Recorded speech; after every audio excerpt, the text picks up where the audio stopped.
The links to join channel here are over at Subscribestar. Thanks to everyone over there. So, especially Vegan, doing the Lord's work. So, Leslie Headland makes noises with her mouth. The problem with being in an echo chamber, and Hollywood has got to be an echo chamber on top of an echo chamber, is you say crazier and crazier things and nobody offers you a course correction. Okay, so she uses this word auteur, and from context, I think you got to be like a movie person to really be in the arts to kind of focus on this kind of stuff. She has this very convoluted argument, but from context, I think she means the personal, identifiable, unique mark of the creator. In this case, George Lucas. The auteur, this is the definition. The auteur theory argues that a film is a reflection of the director's artistic vision with recognizable recurring themes and visual cues that inform the audience who the director is. Like if you've seen Spider-Man with what's his face, as the camera zoom in on the guy on the a screaming woman's open mouth for some reason, and it's kind of like a signature piece. So I think that's how she means the term. And honestly, like never being checked, like never having people give you facial clues to let you know you said something, just a little off pay, a little, like just a little course correction. Like most of us, we have constant facial expression course corrections, and it seems like Hollywood just doesn't have that kind of stuff where you can't, you don't know the pathway, because no people are just, they're just yes men. Like you're surrounded by people who are getting paid so well. Like yeah, if you paid most of these assistants so much money, they're not going to let it, they're going to have perfect poker faces. They're not going to tell you, oh, you've got some idea, you're going to some insanely nonsense woke idea, and it's like they're all just nodding their heads because they realize, like, yeah, it's just a paycheck. It's like I can say something and get fired from a $250,000 a year assistance job, or I can just nod my head and go along with it, and they'll make the thing, and it's like it won't reflect badly on me. It's like that's what happens. So nobody gives any of these people any feedback, and I mean, obviously, they'd be making better movies if they got some feedback. Anyway, so she challenges the theory in this interview, and she has this convoluted argument where it's you're kind of an axe grinding argument when you're bending some, you're just bending the argument so she can talk about her the whole time. And she mostly seems focused on blaming other more successful people, um, in this case George Lucas, who's tremendously successful. Perhaps you've heard of George Lucas. Yeah, the guy who did Star Wars, the 77 to 83 Star Wars, the New Hope. Yeah, perhaps you've heard of A New Hope. She's blaming other people when in actuality she's just not that talented. And there, I guess more people are into The Empire Strikes Back. I liked all three movies, including Return of the Jedi. The thing is, she's just not that talented, and George Lucas very much is talented. The left can't create. Other people create, so they come along and they try to the acolyte. There's actually a lot of streaming shows on Disney. Disney Plus, you probably never heard of in the Star Wars universe, because they had the Mando, they had Gina Carano, and then they fired Gina Carano, and then like all the energy just kind of went out of streaming Star Wars. And the guys who made a Andor Star Wars, they go, oh, we thought we were gonna have a built-in audience, and people, the soy boy pussycat ladies are giving reviews for Andor. They go, it's the best Star Wars that nobody saw. It's like, yeah, because the energy's gone with Star Wars. It's people have moved on. I don't think you're going to turn Star Wars around, which is a shame. Honestly, someone else should buy it. And there's rumors floating around about people buying Star Wars. And you look at Disney and you go like, yeah, you almost, like, I know they're not going to sell it, but you either have to have a come to Jesus moment and really turn things around, or sell it to somebody who wants to make fun movies again. So I don't know what they're gonna do. So the left doesn't create. They take something that somebody else created and they just come along and try to micromanage it. And usually you get a situation like current Star Wars, Disney Star Wars. Perhaps you've seen those movies. They're not very good. So I keep saying to myself, like, I should go back and watch those again, or like watch one of them again, and try to like see exactly where it went wrong, but it's just not even worth it. So she does this interview, and it's a hell of a self-own, because she sucks. The things she does suck, but she says things like she wasn't hired because she's a woman. The reverse is sort of true. She and others like her are hired mostly because they check a box. That's the whole thing with affirmative action. You don't get hired on merit. She's involved in Star Wars. which sucks now. Like, what do you think that whole representation thing means for people? It at least in the higher practices, it means that merit is not the primary consideration. And if you look at Hollywood now, you see that is very much the case. George Lucas made something cool, and Disney took it and screwed it up. And Amazon did it with Rings of Power, and they did it with the Witcher and with Willow. And they take something somebody else created and had a built-in fan base, a potential just waiting to be tapped, and they just destroy it. People who can't create want to take the energy away from those who do. It's got to be the height of hubris to loosely refer to somebody like George Lucas and imply something like, well, it was actually sexism that got his position, and sexism and that didn't get me in the same position. And the mastermind is actually replaceable. This is something I noticed about the left. They say stuff like this, and I don't think they even believe it. I mean, it's just so asinine. But they feel that they're irreplaceable, but that you aren't. I guess that has something to do with globalism, where for their worldview to work, people have to be fungible. That if you replace one person from one part of the world with someone from another part of the world, you'd get the same results, whether it's the same society, the level of civilization, or in the creative endeavors. They really don't look at like a Nigerian and a Japanese and think that, oh, well, you could just swap them out. You could get the same end product, and everything would be the same. And you look at these people like, I don't even think they could possibly believe this. Or that if you remove the men from projects, the George Lucases or the Tolkiens, and replace them with women, you'd get the same result. Or if you replace them even better with one of their committees, their bullshit committees, it's like, yeah, that's just not how creativity usually works. Having a committee come together for anything is a challenge. Usually, a committee comes together to get the original idea off the ground, but they're not the originators of it, because otherwise you're coming up with something that is just kind of too many cooks spoil the soup. People are not fungible. Those specific guys created those Star Wars or Lord of the Rings universes. Pox, Walks, BLT, Purse Puppy, Mary Sue's did not create those universes. Those specific irreplaceable men did.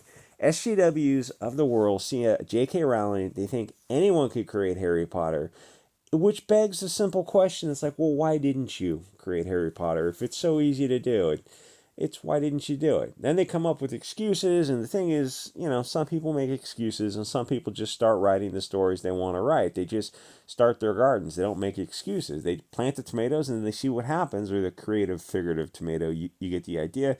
The people come up with an idea, and they realize, oh, hey, there's a story in my head. I got to get it out, and then you write it, and you go, oh, it's going to take some rewrites, and then you start rewriting, and next thing you know, you've gone 5 years and you're writing stories. But it's like, yeah, but you've learned how to write stories, and they look at that. People like a lot of SJWs, these kids today, they look at that tremendous amount of work that goes into anything, and they go, no, no, no, we don't want to do that. And so an Amazon will come along and just buy the rights to the Silmarillion and tell the Rings of Power, or Disney will come along and buy the rights to this, or you get the idea. It's like they don't want to just organically develop something, because one, it takes the talented, the auteur maybe at the beginning of it, that little spark of genius, and then it takes a lot of time to develop this kind of stuff, and you got to have good ideas and get the things out there, and you got to deal with a lot of rejection. Most things you throw against the wall are not going to stick. And the thing is, if you just start getting out there and doing something, you're probably not going to be the next George Lucas, but you'll never know unless you start writing every day and see what happens. But SJWs do not want, oh dear God, they don't want to create anything new. They, I wish there was a term for the bait and switch subversive method they use, where they're taking name recognition from somebody who's well known, who has a built-in fan base, and all they do is they come. It's kind of like it's not vulture capitalism. It's like vulture Hollywoodism, vulture parasites or something, where they just take it at the end stage and they swap it out and they just use it as a vehicle to push whatever flavor of propaganda is in vogue for the day. And that's why you get, like, everything looks the same. It's like, oh, hey, you swapped out the main blonde or red-haired character for a pox walks woman. who's also BLT. And there's plenty of BLT relationships. And it's like, yeah, none of this stuff was in the original material. Oh, well, we're just going to update it. But the original guy who wrote this stuff was a master creator. He was a mastermind who created this thing. He created it. You can't create it. The best you're trying to do is cover it and try to respect the artist's original vision. They look at you like you're crazy. Like, we didn't buy that. We didn't spend billions of dollars to respect the artist's original vision. This is just Bolshevik, a tool to spread this bullshit propaganda. That's why they bought. That's why they spent $4 billion on Disney. The thing is, as this subversion continues, and they're like calling it subversion and corruption is not hyperbolic. If you're listening to this channel and you're probably have your finger on the pulse of pop culture and Hollywood stuff, it's like you see what they're doing. There's deeper currents under the sea here. I think we're going to have to develop a nomenclature to encompass their views. Naming things is good because it starts a foundation to build on where you can just label them things like, oh, like that's why woke is such a good umbrella term and why it triggers them so much, because it's woke is like it's signaling to everyone else that, oh, this is not something you want to be on board with. It's a woke creation made by a soy boy and a cat lady. It's like, well, it tells you everything you need to know about this. So in fact, it would be good to like. The thing is, the people up until recently, the mainstream social media was very, very firmly in the hands of the left. Twitter's a little bit of a different story now, and outside of that, you have alt media, alt social media. Anyway, so this is why SJWs take things that are pre-existing, that in these cases, I think some Englishmen might have created, and then they just corrupt it to suit their purposes. They literally can't create, because when they do, it's obvious propaganda. Like right from the start, just Pravda levels of Russia 1965 levels of propaganda. You know, those if you the Russian levels of propaganda was like so over the top that from outside the country you'd look at what they were doing in like the peak 50s and 60s, just the nonsense type of things they were saying. It was like 1984's levels. But when you're within the system, or like North Korea's got the same kind of thing, when you're within it, it's not that you don't notice how silly it is. It's just, I mean, maybe you do, but you also can't say anything about it. Anyway, so Leslie Headland and SJWs in general are desperate to take credit away from any European male, which is like what this is all about. If a Pox Walks woman came up with some idea, they're probably not going to be so eager to spread the credit around. The thing is, they have to destroy and tear down the European male, which is going to be impossible because they really are better at these creative endeavors. And I only say such a istophobic comment because the SJWs are not using Pox Walks stories. They're not telling those stories because the Englishman's stories, the Lucases, the Tolkien's, the whoever, the Polish guy who did The Witcher, are obviously better because they're literally using them and subverting those stories. I'm not just like saying this to I don't know, stroke off the how much better the European stories are. They're the ones who are saying this because those are the stories that they're subverting and corrupting. They're saying that those are the stories that have value. The Pox Walk stories don't have value to Hollywood because if they did, they'd freaking use them. And they don't. They don't. And think about this. Her argument is that people are fungible, that it takes a village to raise a Star Wars. Sort of, it takes a team for sure to get something going, but it usually starts with the nucleus. The idea comes from the mind of one man. And then, like hiring the people who hire the people. And like outsiders look at this and go, oh, that guy didn't do anything. He came up with one idea and then he hired the people who hired the people who did the rest. And it's like, yeah, you're not following. I mean, one, the simple thing is like you just go, well, what you should do it too. Try to do something like this, because the cliche about you surround yourself with the best people you can possibly find. It's like, well, yeah, that's what people who make great movies do. They surround themselves with the best people for these jobs, even if it's the point of like you're not going to be able to micromanage. There's thousands of people work on a movie. You can't micromanage all that, but you can hire a set of assistants and people to who can spread out that hierarchy, and then you just hire the best people for those roles. But it's like it all came from one source. And when the left winger looks at that, the SJW like Headland, they look at that and they lose their freaking mind because they see the source looks like a Catholic Tolkien or a George Lucas, who himself is a pretty left wing guy. But it's like he's just got the wrong ethnic origin, and that just drives them insane. Because obviously, I guess the best stories must come from England because they really love to take these stories.